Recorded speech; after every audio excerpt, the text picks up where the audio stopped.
ഈ head lamp 300 watts LED, projector lens, crystal white DRL, RGB DRL, honeycomb indicator, designing cost, working cost, പുതിയ Lumax head ലാമ്പിലാണ് ചെയ്തിരിക്കുന്നത്. ഇത്രയും work എല്ലാം കൂടി നമ്മൾ ചെയ്തു വന്നപ്പോൾ ഹെഡ് ലാമ്പ് ടോട്ടലായിട്ട് നമുക്ക് കോസ്റ്റ് വന്നത് 20,000-ലേറെ രൂപ ഏകദേശം ചിലവായിട്ടുണ്ട്.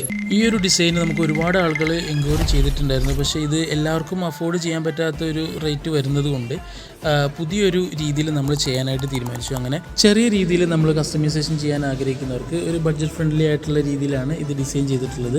എന്നാൽ ലുക്കിലും ക്വാളിറ്റിയിലും യാതൊരു കോംപ്രമൈസും ചെയ്യാതെ തന്നെയാണ് ഈ വർക്ക് ചെയ്തിട്ടുള്ളത്. അതിനായിട്ട് നമ്മൾ ഹെഡ് ലാമ്പ് ലൂമാക്സിൻ്റെ പുതിയ ഹെഡ് ലാമ്പ് വാങ്ങിയിട്ടാണ് ചെയ്യുന്നത്. കാരണം അതിൽ പഴയ ലൈറ്റ് നിങ്ങൾ അയച്ചു തരുന്ന സമയത്ത് അതിൽ ഫെയ്ഡോ അതേപോലെ തന്നെ പോളിഷിങ്ങും കോസ്റ്റൊക്കെ വരും. അതേപോലെ തന്നെ DRL സിംഗിൾ DRLാണ് നമ്മൾ സെറ്റ് ചെയ്യുന്നത്. ഡുവലാണ് നമ്മൾ കൊടുത്തിട്ടുണ്ടായിരുന്നത് ഇതിന് മുമ്പ്. അപ്പോൾ സിംഗിളായിട്ട് നമ്മൾ DRL സെറ്റ് ചെയ്തിട്ടുണ്ട്. അതേപോലെ തന്നെ ഹണികോംബ് പാറ്റേൺ ഇൻഡിക്കേറ്ററും ചെയ്തിട്ടുണ്ട്. പ്രൊജക്ടർ LEDയും ഒഴിവാക്കിക്കൊണ്ടാണ് നമ്മൾ ഈ വർക്ക് ചെയ്യുന്നത്. ഒരു 9500 ആ റേഞ്ചിലൊക്കെ നമുക്ക് ചെയ്യാൻ പറ്റുന്ന ഒരു രീതിയിലാണ് ഇത് ഡിസൈൻ ചെയ്തിട്ടുള്ളത്. ഇതിലും കുറഞ്ഞ കോസ്റ്റിൽ മാരുതി എൻഡോറിന് വേണ്ടി പുതിയൊരു ഡിസൈൻ നമ്മൾ ചെയ്തുകൊണ്ടിരിക്കുകയാണ്. അപ്പോൾ അതിനുവേണ്ടി വെയിറ്റ് ചെയ്യാം.